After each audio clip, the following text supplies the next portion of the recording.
नमस्कार दोस्तों, जय जोहार। मैं कौशल तिवारी और बिहनिया संझा में आपका स्वागत है।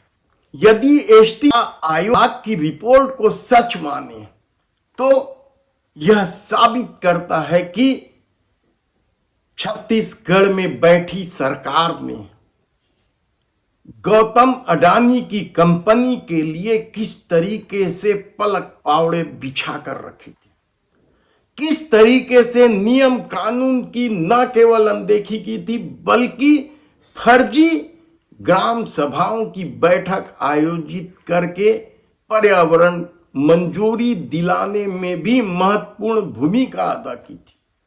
क्या आयोग की इस रिपोर्ट को न्यायालय को संज्ञान में लेकर सरकार के खिलाफ कार्रवाई नहीं करनी चाहिए?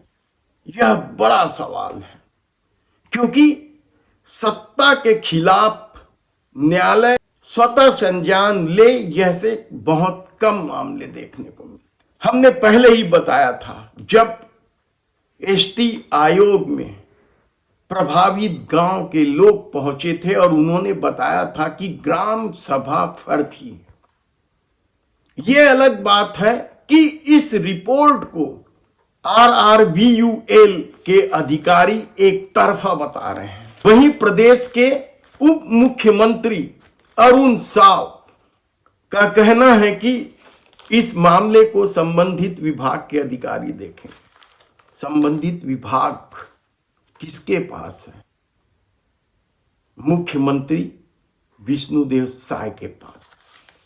और हसदेव कटाई को लेकर लंबे समय तक संघर्ष कर रहे गांव वाले के लिए यह खुशी कितने दिनों तक रहेगी और क्या यह खुशी बरकरार रहेगी, यह बड़ा सवाल है। क्योंकि जिस तरीके से अडानी को लेकर पूरे देश में माहौल है, जिस तरीके से अडानी के लिए देश के प्रधानमंत्री नरेंद्र मोदी बदनाम हो चुके हैं, चाहे हिडनबर्ग की रिपोर्ट का मामला हो या सेबी की जांच का मामला हो या दूसरे राज्यों में एक एक करके तमाम सार्वजनिक क्षेत्र की कंपनियों को अडानी ग्रुप के हवाले करने की बात हो, एयरपोर्ट से लेकर बंदरगाह, खनिज से लेकर रेल, सब कुछ तो अडानी के हवाले के करके किया जाता रहा है और ऐसी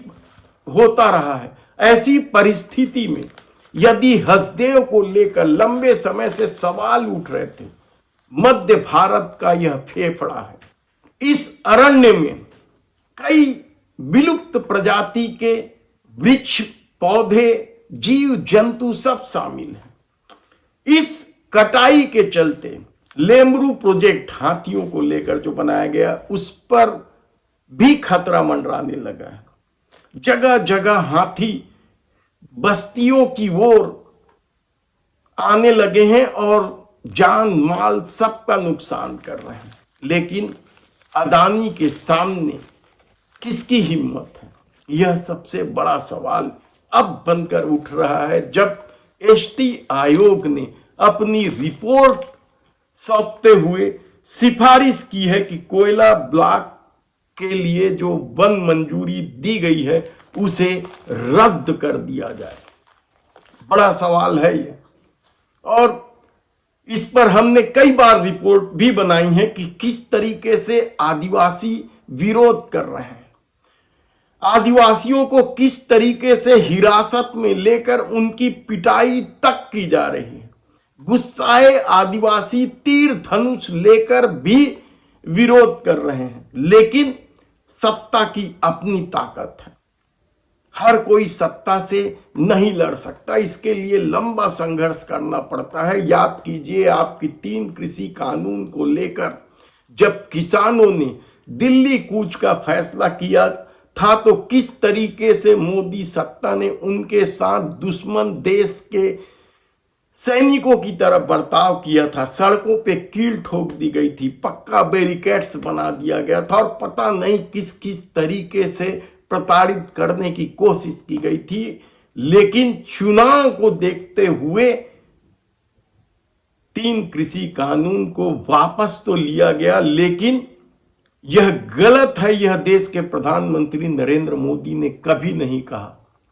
ऐसे में हसदेव कटाई के लिए वन मंजूरी दिलाने के लिए राज्य सरकार ने या वहां स्थानीय जिला प्रशासन ने किस तरीके से फर्जी ग्राम सभा का आयोजन किया था।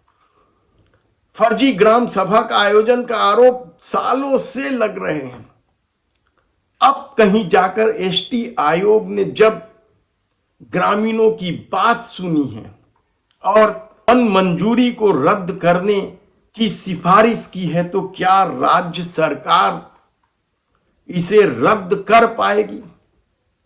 मुश्किल है, क्योंकि देश के प्रधानमंत्री के मित्र गौतम अडानी की कंपनी यहां राजस्थान में बिजली के लिए कोयला ब्लॉक खरीदी।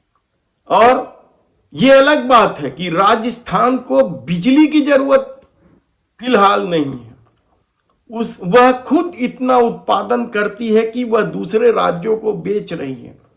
ऐसे में कोयले का उत्खनन और परिवहन लगातार हो रहा है, यहां तक कि जो ट्रेनें अनियमित हुई है या रद्द हुई है, उसकी वजह भी माल ढुलाई को प्राथमिकता देने का आरोप सरकार पर लगता रहा। एसटी आयोग ने जो रिपोर्ट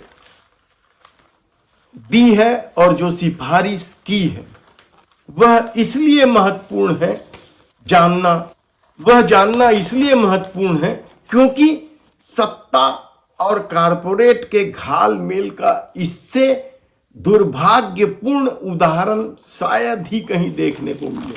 राजस्थान राज्य विद्युत उत्पादन निगम लिमिटेड को आवंटित परसा कोयला खदान के लिए पेड़ों की कटाई पिछले महीने भारी सुरक्षा व्यवस्था के बीच शुरू हुई थी। हालांकि नवंबर 2022 में राज्य सरकार ने केंद्रीय पर्यावरण, वन और जलवायु परिवर्तन मंत्रालय के वन महानिदेशक को एक पत्र में परसा कोयला खदान के लिए 841.548 हेक्टेयर वन भूमि के गैर वानिकी उपयोग की मंजूरी को रद्द करने का अनुरोध किया था। यह भूपेश सरकार के कार्यकाल की बात है।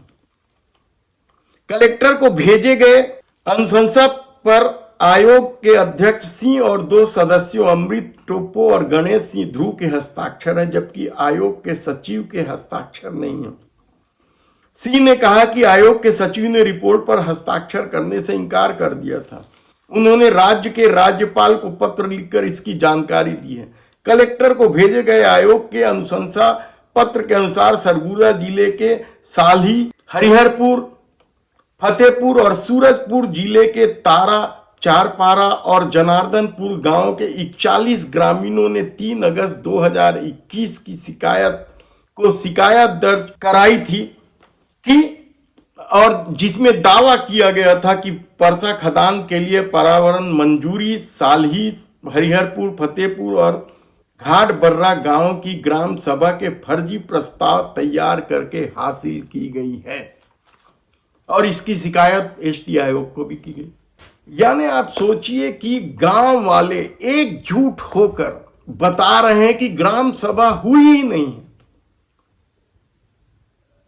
लेकिन न तो यह बात प्रशासन मानने को तैयार है न सरकार। तब ऐसी परिस्थिति में एसटी आयोग की सिफारिश क्या रद्दी की टोकरी में फेंक दिए जाएंगे?